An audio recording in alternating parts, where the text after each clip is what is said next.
corazón.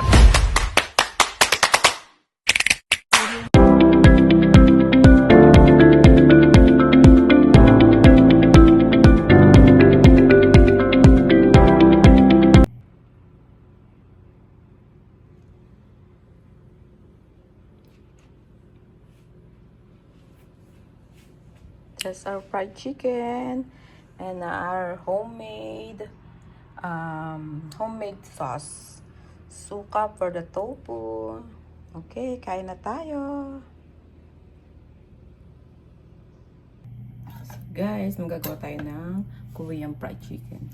So, ito yung quarter legs. Nilagyan ko siya hiniwaan ko siya dyan para yung mamarinig natin ay tayo ng Korean fried chicken. Nilagyan ko ng hiwa dyan para yung marinate natin ay manuot-nuot, di ba? Ito yung mga lahok niya. Ayan, kalahating tablespoon na paminta. Tapi, yan. White pepper yan. And then, lalagyan din natin siya ng garlic. Ganun din karami yung garlic niya.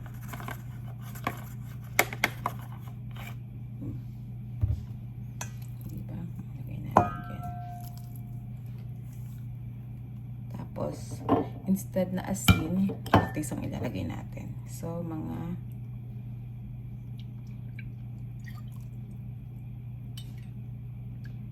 3 tablespoon. Ayan.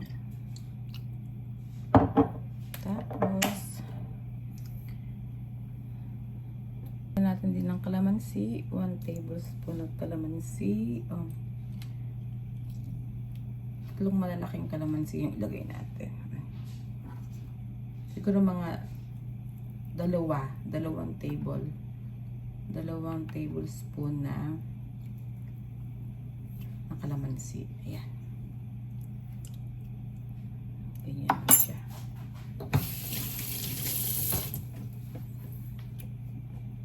Then, mekos-mekos lang natin siya. Ayan. Masama sa. So, ito ay frying mix Korean flour. Ayan. Lagay natin dyan. 1 cup. Busin na natin ito kasi kukunti na naman siya.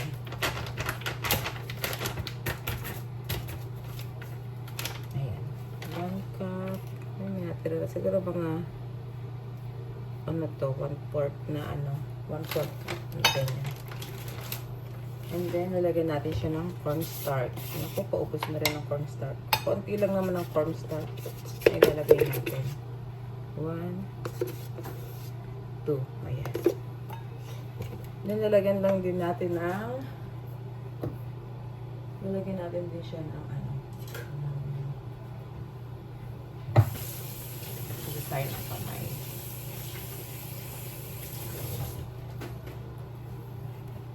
Para may lasa yung pinakakanya natin. Lagyan natin siya ng kaunting Himalaya salt. Konti-konti lang. Pinch lang yan. And then, after nun, lagyan din natin ng bawang, garlic powder. Ganyan lang karami, Ayan. And then, pepper. Dito natin pagugulungin yung chicken. Ayan. Diba? Ganyan lang. Then, i-mix-mix lang natin siya. Ay. Ayan. I-mix-mix lang natin. Ito yung parang pinakampang-coating ng ating chicken. And then, para may kulay guys, lalagyan natin siya ng smoked paprika. Ayan. Kaunti lang. Kuha lang tayo ng ganyan. Ayan. Kalat-kalat. Ayan. Kasi,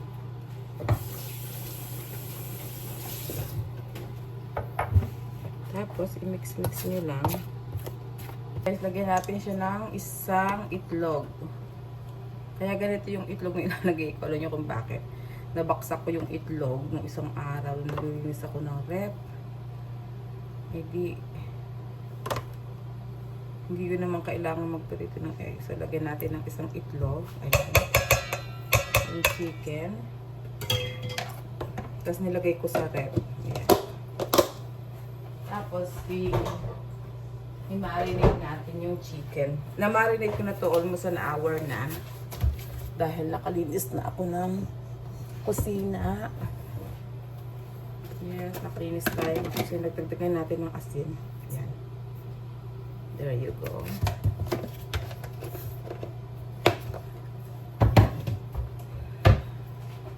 And then, ito'y optional lang guys. Optional lang kung meron kayo sa inyong bahay.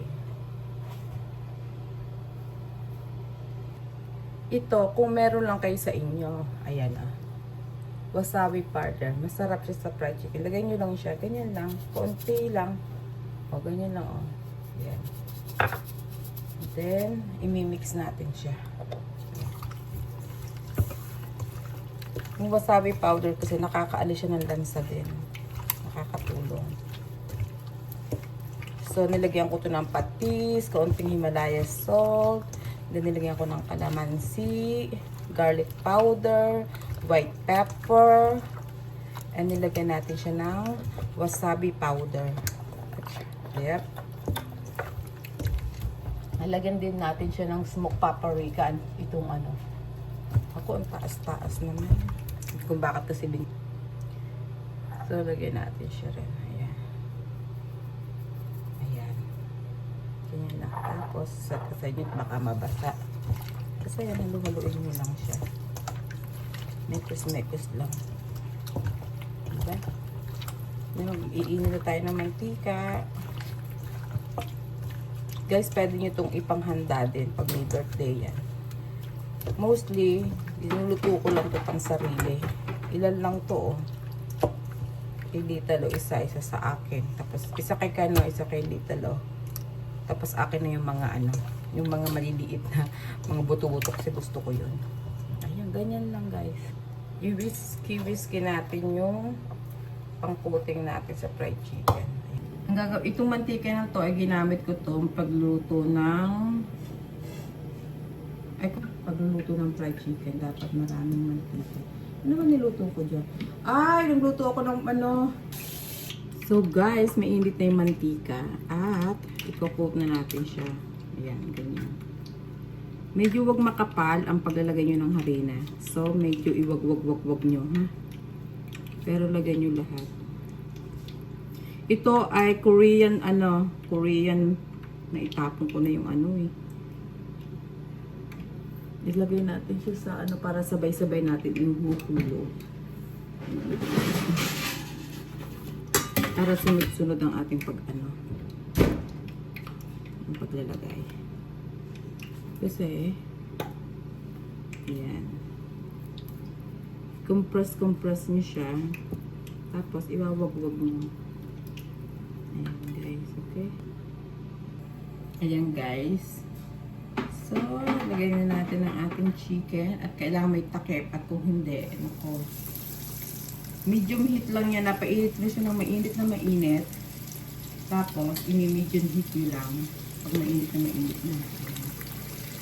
Diba? Hindi masyado siyang maingay dahil humina ko yung apoy niya.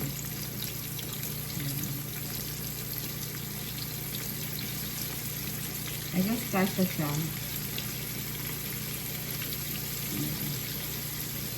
Ano kasha pala? Para isang lutuan lang.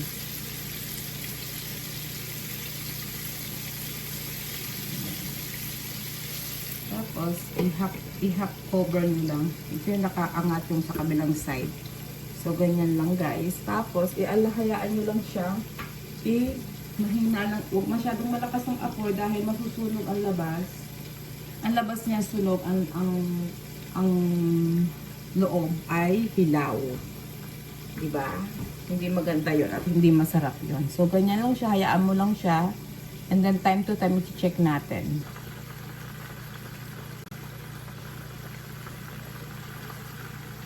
Then guys, i-check na natin yung fried chicken natin. How's first turn to? Ayan. Diba? Oh. Yung turn around lang natin.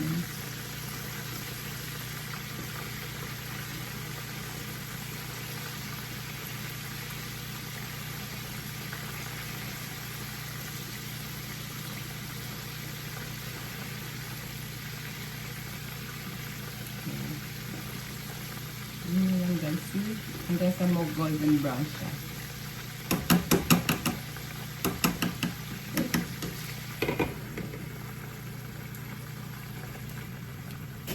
Yan lang po, hindi nagkakalamsikan, di ba? Time check. Isang turn pa. Yan. Diba hindi nagmamadali ang ating chicken.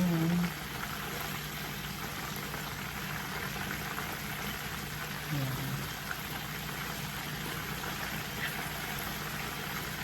Yan natin. Siguro mga another 5 minutes pa to.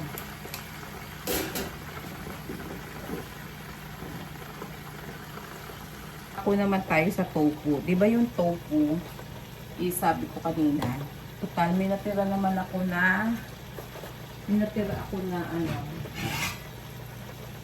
na yung pang-coating sa fried chicken. Actually, pag inano nyo siya sa ano, pag inyo na siyang dinirain sa tissue paper, hindi na siya maduduro pag pinirito nyo. Pero dahil may natira lang ako, gagawin ko na lang para crispy yung tofu. Pero kung hindi naman, hindi ko ito gagawin. Kasi, ano lang siya, yung, pwede lang siya iprito ng ganyan, hindi siya matutulong. Yun yung ginagawa ko. Natutunan ko yan sa Hong Kong. Nung nakatira ko sa Hong Kong. Ayan. Sayang kasi yung harina. Yung pinag-ano ko sa ano. Diba? Pero kung wala, okay din ipirito siya na. Ganyan lang siya. Diba? O, ayan lang. Ganyan lang. Ayan lang.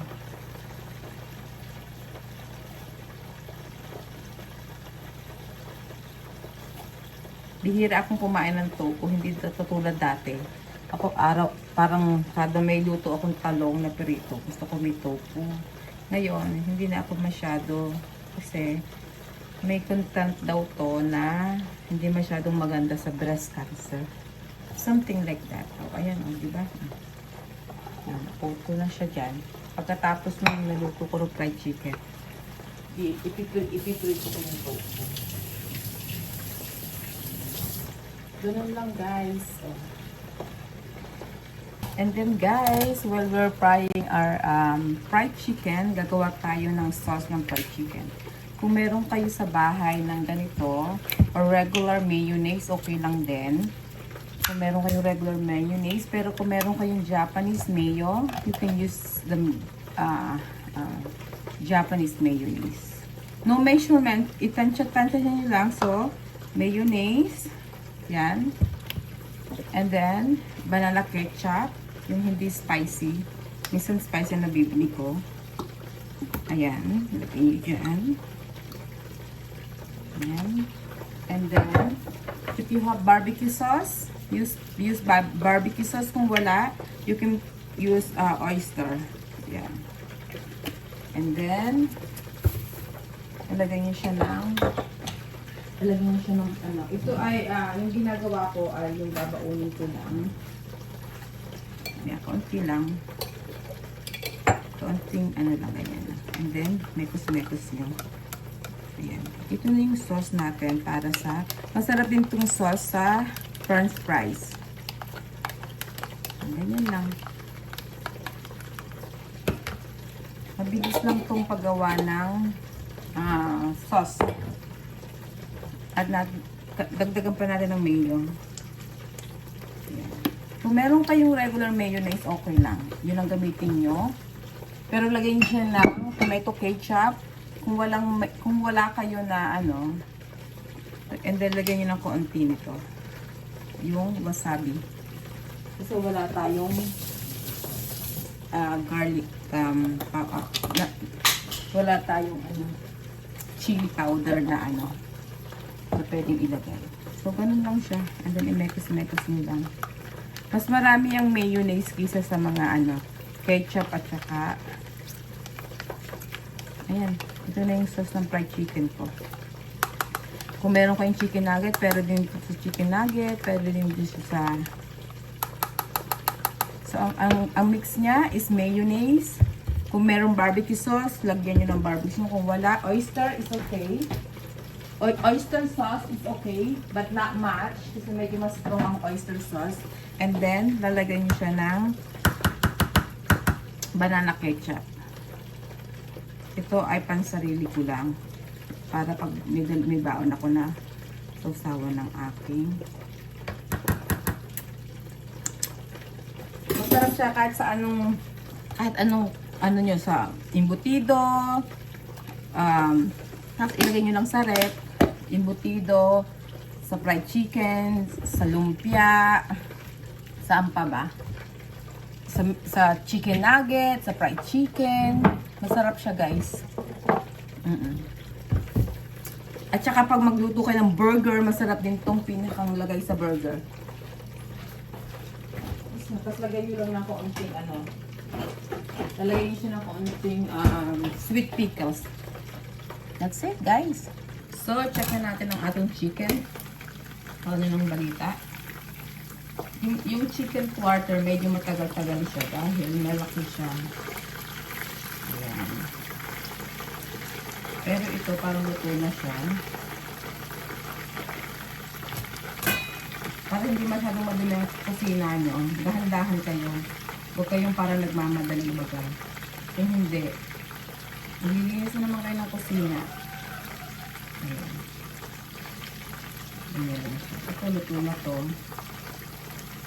Luto na siya. May favorite mga bato dito. Yung chicken quarter lang yata ang parang kailangan pa ng konti. Binaligtad ko pa ulit siya. Tapos pakitiktikan nyo na hindi naman masyadong greasy ang fried chicken. Konti pa yan. Okay. Pag-uli natin. See?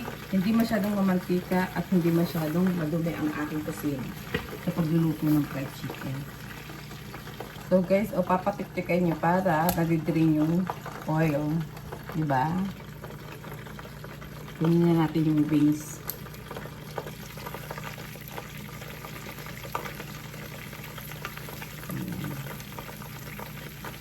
Kunin na yung wings.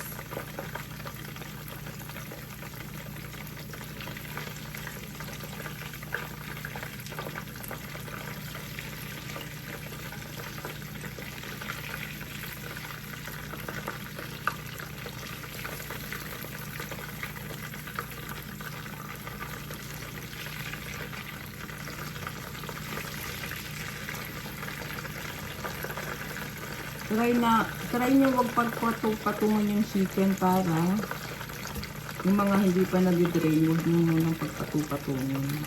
Ito nag-drain na naman po. So, ilagay natin sa isang sabi.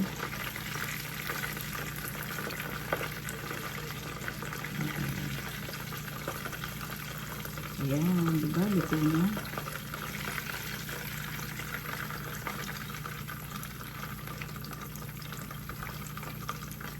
So, i-init siya ng high heat dahil i-double fry natin ang ating chicken para crispy talaga. So, guys, ayan, medyo mainit na siya. So, i-double fry natin siya para crispy yung balat niya. Pero madali lang ang gawin natin.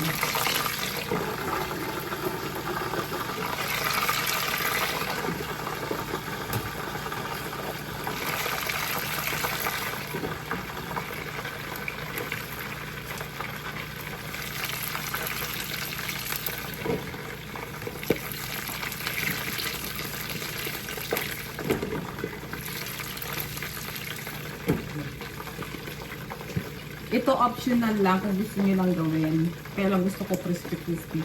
Tsaka para hindi ko na siya babaunin sa trabaho, naalala ko may Invisalign ako.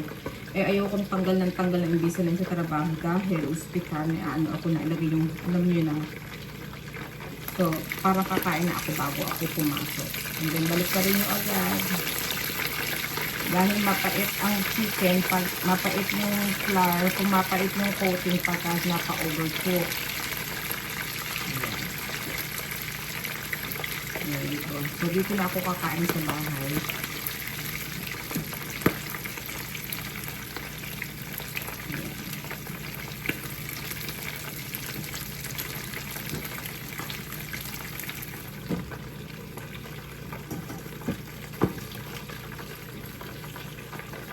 Plus, tapos na ang fasting ko.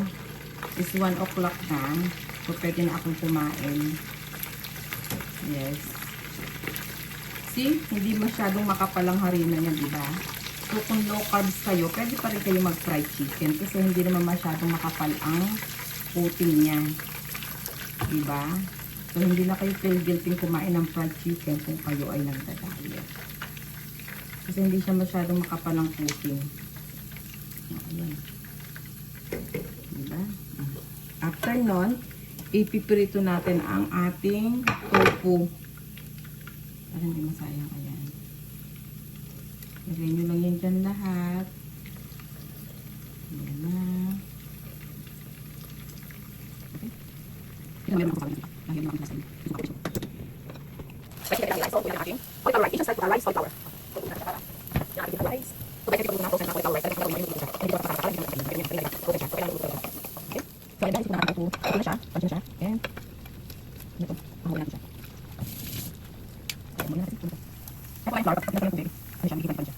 Hindi nyo ba? Hindi nyo magiging pa. Kung paggawa ng tofu sisig, ganito, pwede nyo siya. Wala akong tayo. Hindi tayo makikita ng sisig. Kaya wala akong tayo nakakapag dito. Hindi nyo, hindi nyo, hindi nyo, hindi nyo, hindi nyo, tapos ito yung fried chicken. Ito siya. Diba? Yung fried chicken natin.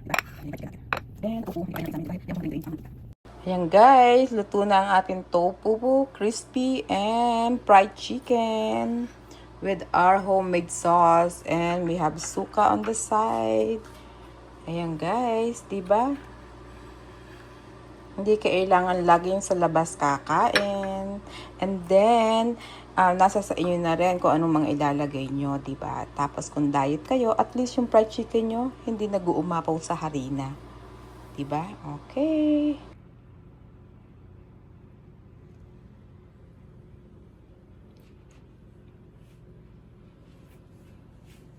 That's our fried chicken and our homemade